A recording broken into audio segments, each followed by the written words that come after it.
Y para comenzar, yo quería pedirle a Elba, si ella nos puede hablar. Yo esta mañana les hablaba del feminismo y de cómo el feminismo llegó y dañó mucho, y son ideologías que nosotros tomamos, pero el feminismo vino por etapas.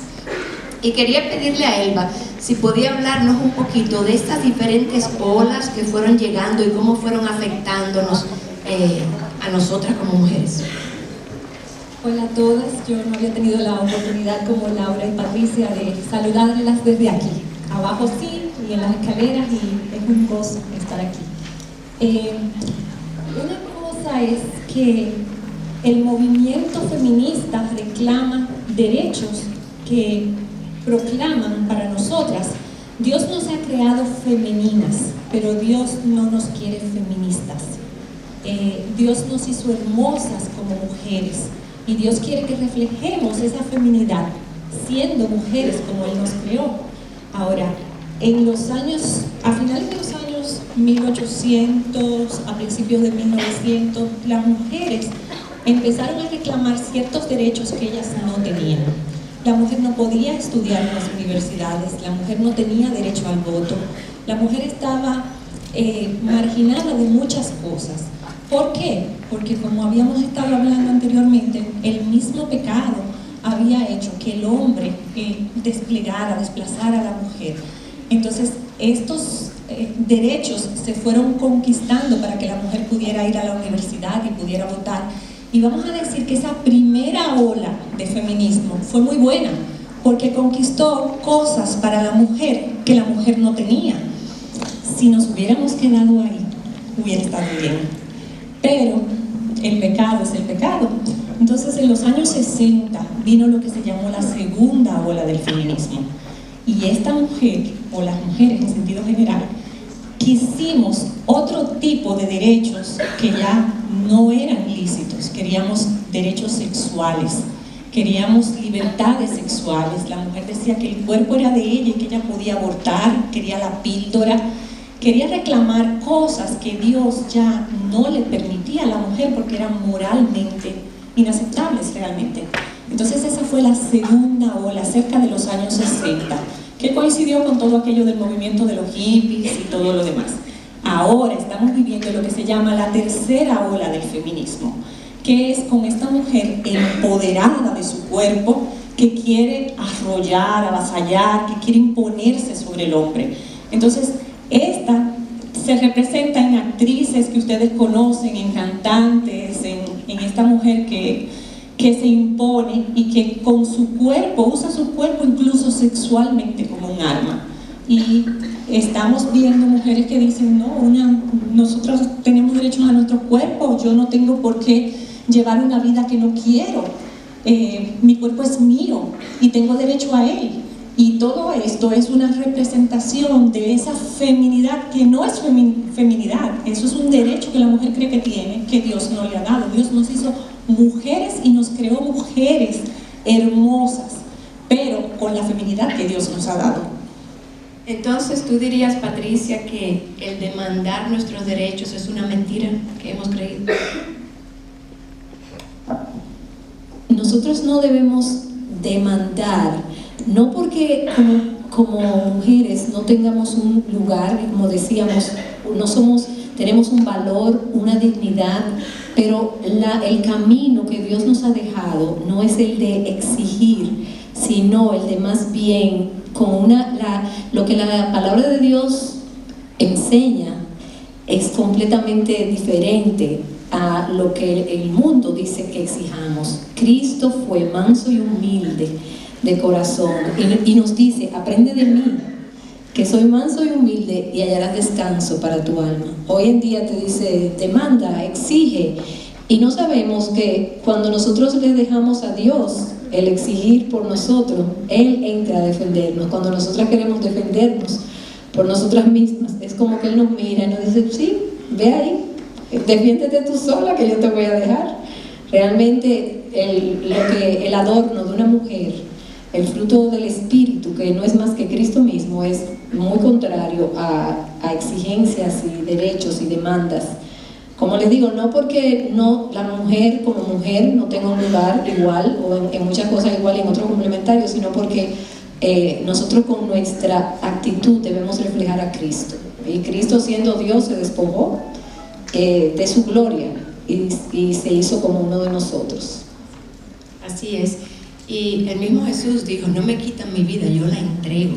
Y yo creo que ese es el llamado de nosotros, entregar nuestras vidas, no demandar, entregar nuestras vidas. Entonces, ¿qué tal si yo tengo anhelos?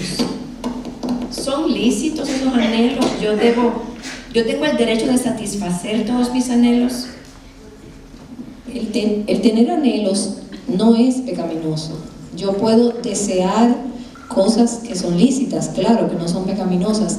Cuando un deseo se vuelve una obsesión en mí, que yo estoy dispuesta a violentar lo que sea y a pasarle por alto a las esferas de autoridad que Dios me ha dado, entonces ya ese deseo se salió de control y se volvió un ídolo.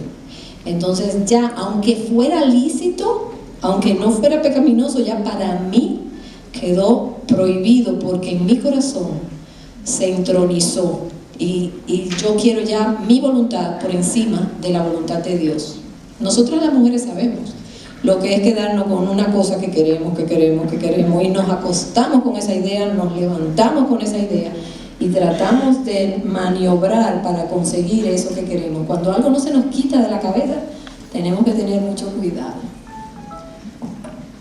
Quizás mañana vamos a abundar un poquito más en la charla que me toca, pero yo quisiera diferenciar que una cosa son anhelos y otras son expectativas. Es muy diferente. Nosotros podemos tener anhelos que Dios pone en nuestros corazones o que las tenemos, o sea, el deseo de casarse, el deseo de ser madre. Esos son anhelos que son correctos, vienen como parte de nuestro diseño. ¿Qué debemos hacer?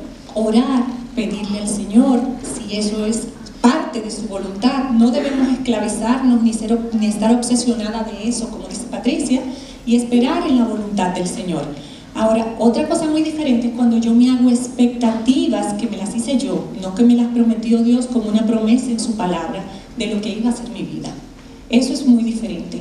Y a veces eso es lo que nos pasa, que yo creo, porque crecí creyendo que yo iba a ser abogada, que yo me iba a casar a los 20, que a los 30 yo iba a tener una casa y que a los 50 tal vez yo iba a estar de retiro y con una segunda casa para veraneo. Entonces la vida no es así. Y cuando la vida se torna diferente porque no eran los planes de Dios para mí, yo me veo frustrada. Tal vez no tuve los hijos que yo creí que iba a tener o no salieron como yo pensaba. Y esas expectativas son las que nos esclavizan y las que nos hacen infelices. Entonces son muy diferentes los anhelos. Si perseguimos la voluntad del Señor para nosotros, Él va a poner los anhelos de Él en nuestro corazón. Miren dos ejemplos bíblicos con el mismo anhelo. Cuando dirigían la alabanza, el joven que dirigió la alabanza mencionó a Ana. Ana quería un hijo. Eso era perfectamente correcto y bien delante de Dios. Pero Ana supo ir a llorar delante de Dios y dice que se fue de ahí y ya no estuvo más triste. O sea, su contentamiento iba a venir si Dios le daba o no le daba el hijo. Pero también tenemos el caso de Raquel, que no tenía hijos. Y Dios le concede un hijo a José. Y entonces ella dice, le pide, dame hijos o me muero. Y literalmente murió de parto. Entonces, ¿cómo nosotros tenemos que pedirle a Dios que nos ayude a llevar todos los deseos como a la cruz de Cristo? Y como tú decías, llevar todo pensamiento cautivo a la obediencia. A mí me encanta Elizabeth Elliot. Yo supongo que muchas de ustedes la conocen y para mí ha sido una mentora. Y ella decía que nuestros anhelos debemos ponerlo como material de sacrificio, que deben ser material de sacrificio a Cristo, porque son anhelos y tenerlos con las manos abiertas. Si Dios nos lo da, gloria a Dios. Si no nos lo da, gloria a Dios también. Y hablando acerca del matrimonio, yo no sé si a alguna de ustedes les pasa, pero como yo soy ayuda de mi esposo, yo a veces quiero ser su Espíritu Santo. Y él me lo dice continuamente, recuerda que tú eres mi Espíritu Santo. Entonces, hablándole a ustedes, ¿qué consejo pueden dar? O sea, ¿hasta dónde es la ayuda? ¿Cómo yo puedo ayudar a mi esposo quizás a crecer sin ser su Espíritu Santo? Yo creo que la mejor ayuda que una mujer de Dios le hace a su marido es ella teniendo una correcta relación con el Señor. Lo que nos pasa a nosotras las mujeres es que caemos presa de lo que la serpiente le dijo a Eva: seréis como Dios, sabiendo el bien y el mal. Entonces nosotras no lo articulamos así, pero en realidad somos como Dios. Creemos que sabemos el bien y el mal para todos los miembros de nuestra familia, para nuestro esposo y para nuestros hijos. Entonces, que creemos con una buena intención que sabemos lo que le conviene a todos. Entonces, en la confianza, con la relación con el esposo, que es masculino y nosotros somos femeninos, a veces queremos verlos como con características como de otra mujer y queremos que su piedad luzca como nosotros entendemos que debe lucir. Entonces, yo he oído yo no lo he llegado a hacer en el caso de Eduardo, pero yo he oído mujeres que compran un libro y se lo ponen en la mesita de noche, que le ponen un versículo en el espejo del baño, que una serie de cosas que en realidad a los hombres no les gustan. Y yo siempre he dicho que como ayuda, yo decía en el almuerzo, yo soy opinadora, no sé si esa palabra se dice aquí en Argentina, yo soy muy opinadora. Entonces yo he tenido que aprender, yo pongo mis cartas sobre la mesa, pero retiro las manos.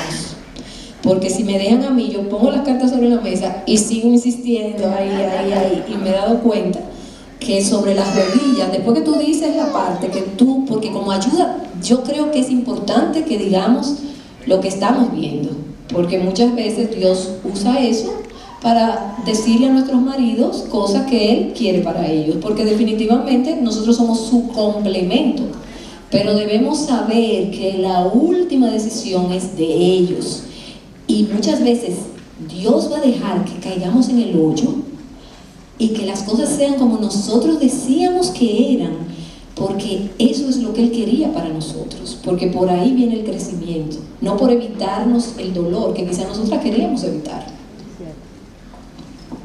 Estoy totalmente de acuerdo con todo eso. Tengo a mi marido aquí enfrente y él debe estar sonriéndose amplio porque este es un tema que hablamos con frecuencia. Como ayuda, una mujer debe y está llamada a decirle a su esposo lo que ve, que no ve de acuerdo a las escrituras en él, no lo que ella quiere o lo que ella le gusta, pero lo que ella entiende por las escrituras que no está bien.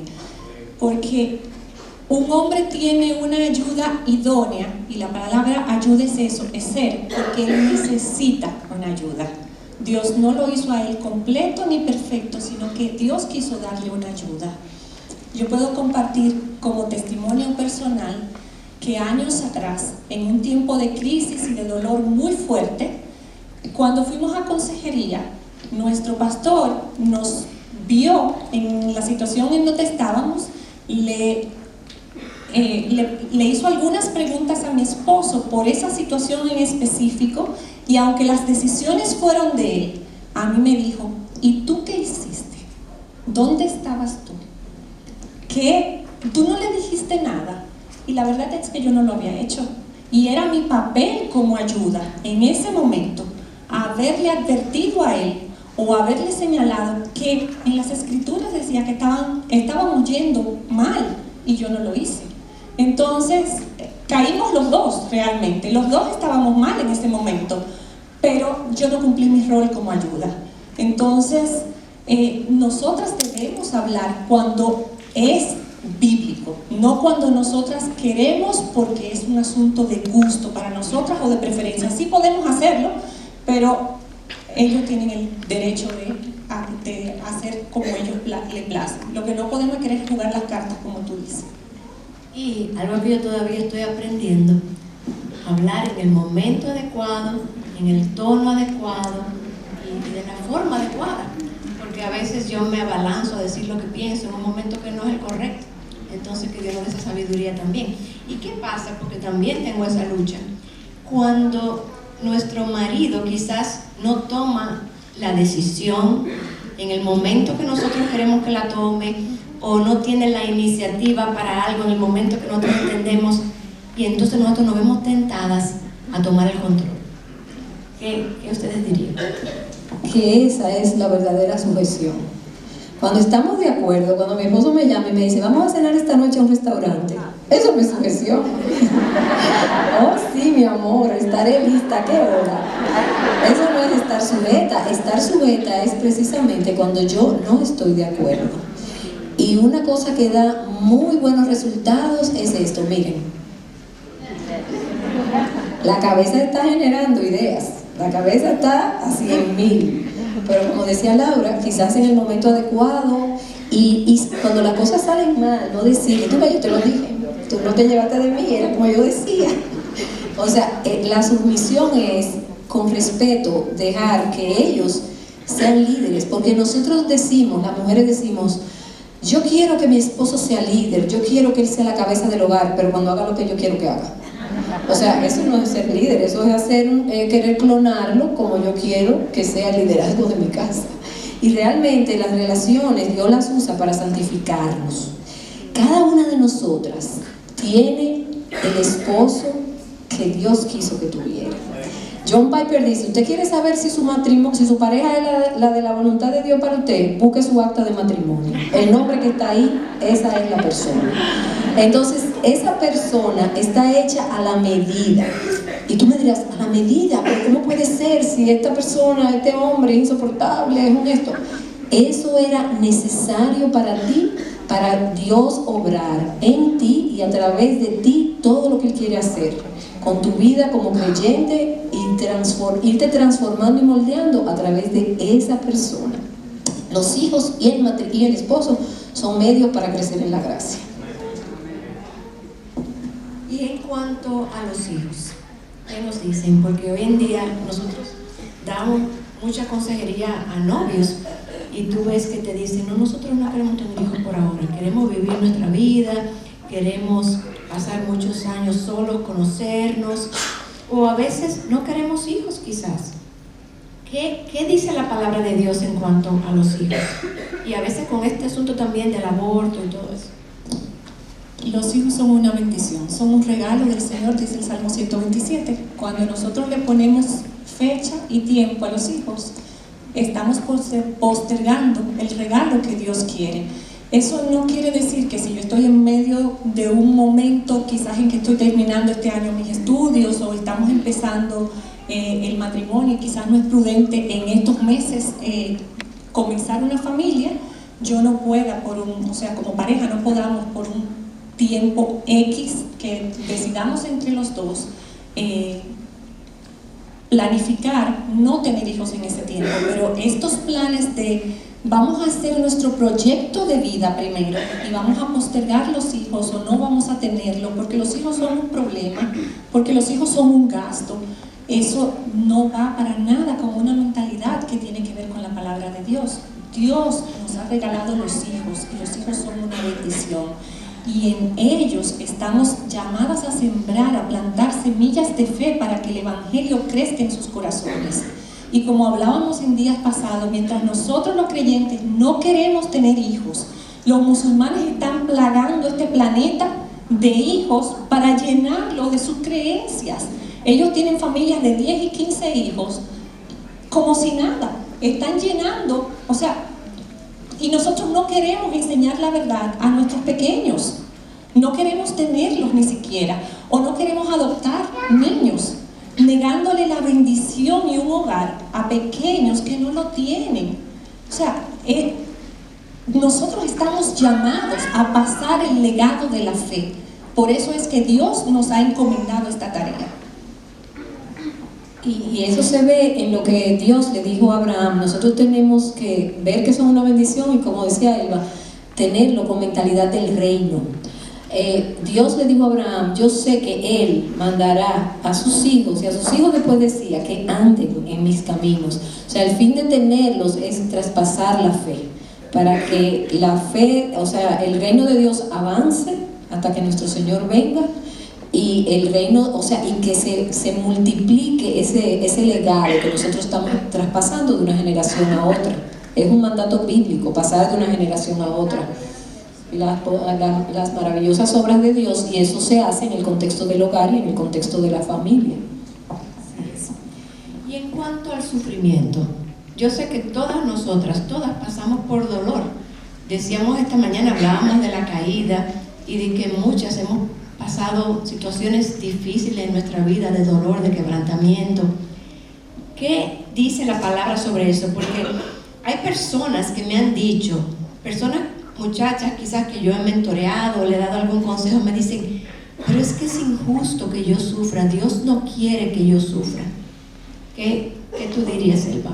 Bueno, cuando Jesús iba a partir, nos dijo que en el mundo tendríamos aflicción, pero Él prometió su presencia. Él no prometió un viaje sin problemas. Él prometió que en medio de los problemas su presencia estaba garantizada. Nosotros vivimos en un mundo, como veíamos en ese video, que es caído, que es doloroso, que está lleno, permeado por el pecado, y eso no puede dar felicidad. La felicidad es un concepto que nosotros tenemos metido entre nuestras cabezas, que anhelamos, pero que son momentos solamente espaciados. Es más el dolor que experimentamos que los momentos de gozo que vivimos. Y si ustedes buscan en sus Biblias, van a encontrar que las promesas de felicidad y de gozo son para el otro lado de la eternidad. De este lado hay promesas de sufrimiento. Esa es la realidad, porque es el fruto de un mundo caído y pecaminoso. Nuestro Señor Jesucristo es el varón de dolores, experimentado en quebrantos. Y si Él, nuestro Maestro, nuestro Señor, es el varón de dolores, nosotros no podemos esperar vivir una vida sin ningún tipo de dolor ni de quebrantamiento. Las pruebas, el dolor y el sufrimiento es lo que vuelve nuestro corazón como una arcilla, lo que hace que nuestro duro corazón, endurecido por el pecado, por todo lo que somos, se vuelva tierno para recibir el trato del Señor con nosotros. Y a mí me da mucho consuelo lo que dice Pedro en su carta, cuando dice, aunque ahora, dice, si es necesario. Esa palabra me encanta, porque esa palabra me dice, si es necesario, tengáis que ser afligidos en diversas pruebas, para que sometida a prueba vuestra fe, mucho más preciosa que el oro, sea hallada en gloria, alabanza y honra, cuando nuestro Señor sea manifestado. O sea, las aflicciones tienen un fin, no son al azar, como dice, no salieron de la tierra, sino que Dios las envía con un propósito, y con un propósito bueno. Y muchas veces también sirven para lo que plantea 2 Corintios, cuando dice que el Dios de toda consolación nos consuela. Entonces dice, para que nosotros, con la consolación que hemos recibido de Dios, le ministremos a otros que están pasando también por pruebas. O sea que nadie quiere la aflicción, nadie quiere el dolor, pero cuando nosotros sabemos que creemos en un Dios soberano, un Dios sabio, un Dios bueno, nosotros podemos enfrentar la aflicción, el dolor, sabiendo que ese horno no se va a calentar más allá de lo que podemos soportar, y que juntamente con esa prueba Dios nos dará la salida. A veces, como dice el Salmo 30, la noche es larga. Hay noches de un día, hay noches de una semana, hay noches de un mes, hay noches que duran años, pero la promesa es que a la mañana vendrá el grito de alegría, y esa mañana llega, eso podemos estar seguras. Así es. Nuestro gozo entonces no está en las circunstancias, sino en la esperanza que tenemos. Entonces tenemos que como que entrenar nuestro corazón a encontrar el gozo en la esperanza de Cristo. Y en cuanto a las emociones, nosotros las mujeres somos sumamente emocionales y muchas veces actuamos de acuerdo a las emociones, pensamos de acuerdo a las emociones. ¿Qué dirían ustedes? ¿Cómo nosotros podemos gobernar nuestras emociones?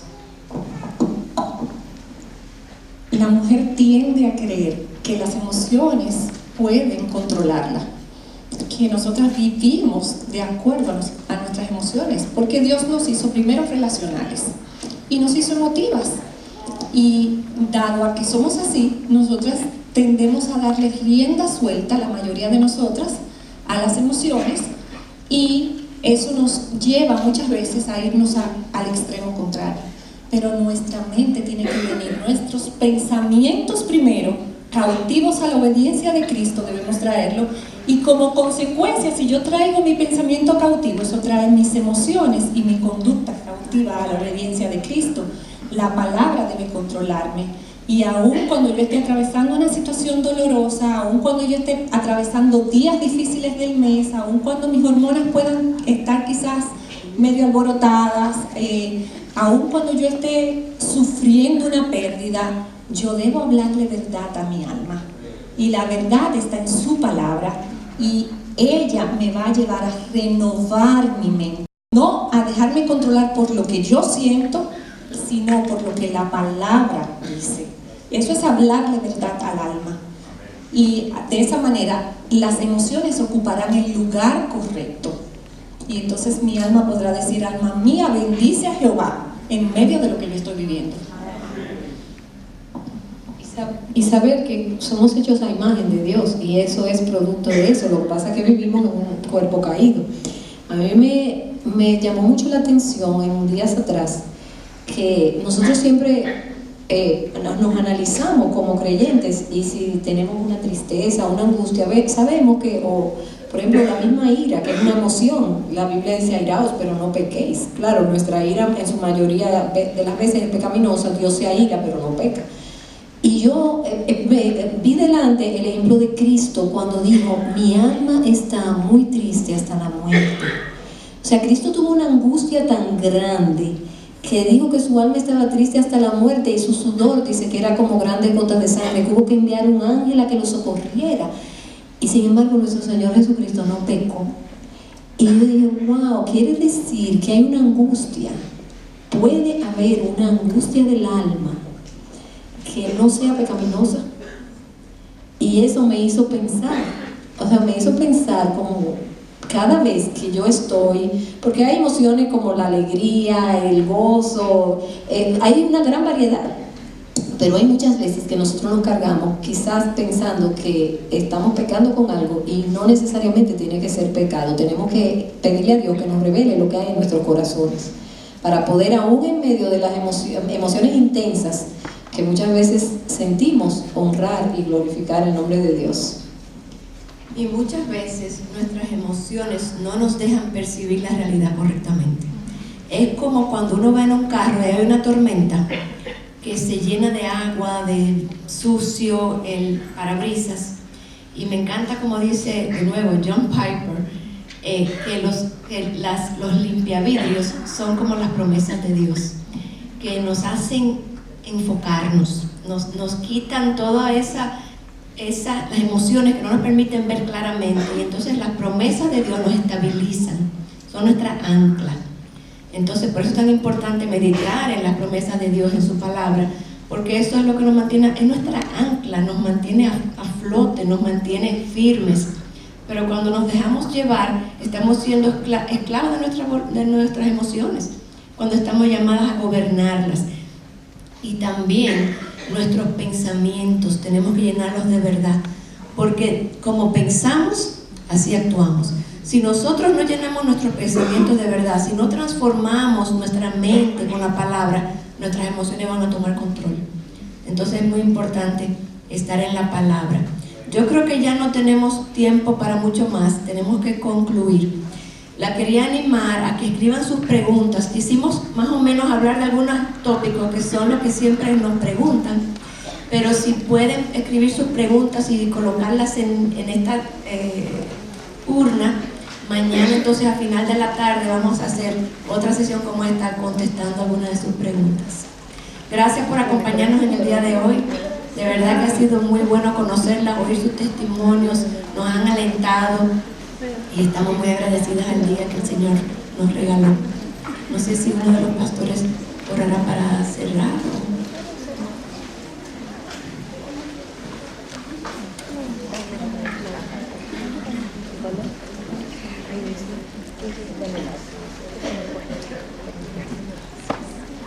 Bueno, mis queridas, una hermosa tarde, un hermoso día. Gracias, hermanas. Han sido una bendición poder escuchar la voz de Dios a través de ustedes. Y queremos animarla a prepararnos para el día de mañana. A partir de las 9:30 vamos a estar todas juntas. Pero quería mencionar un texto antes de irnos. Mientras las escuchaba, pensaba en 2 de Pedro, el capítulo 1, el versículo 3, dice: como todas las cosas que pertenecen a la vida y a la piedad nos han sido dadas por su divino poder. Y me gustaba esta palabra porque digo: Señor, estamos equipadas para vivir una vida en victoria en cada área y en cada situación que nos toca vivir.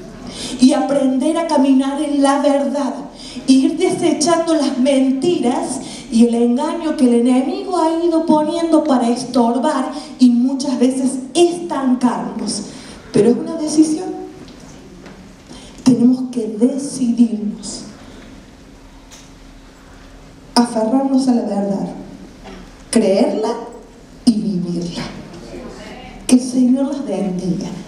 Descansen, prepárense para el día de mañana, para volver a tener un corazón dispuesto para seguir escuchando.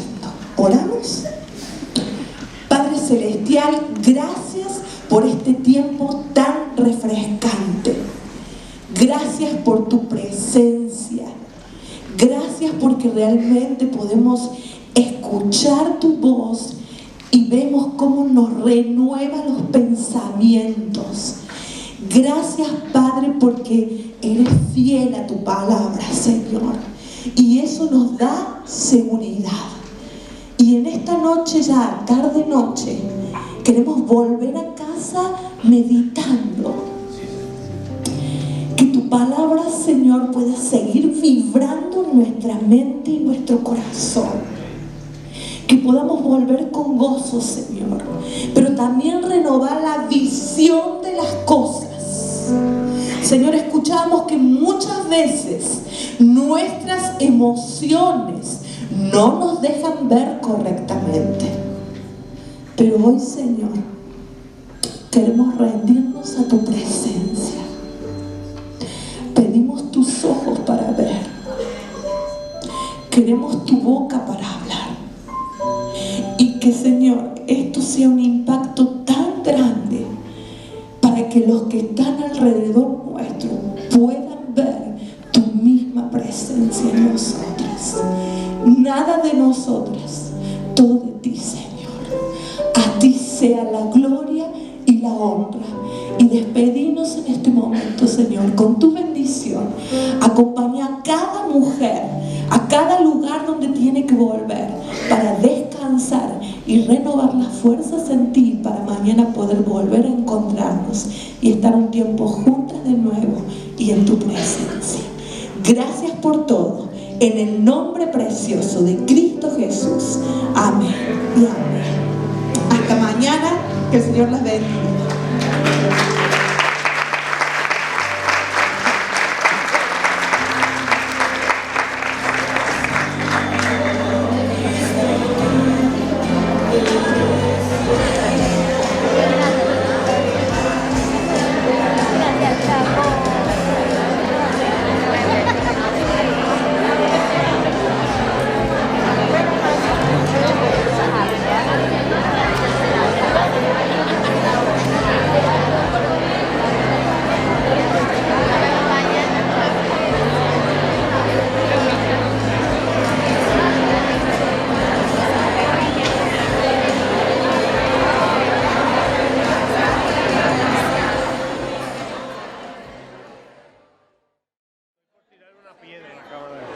Vamos, 1, 2.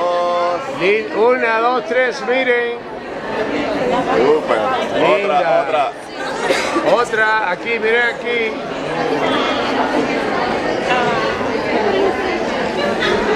No se muevan que la fotógrafa va a ir a...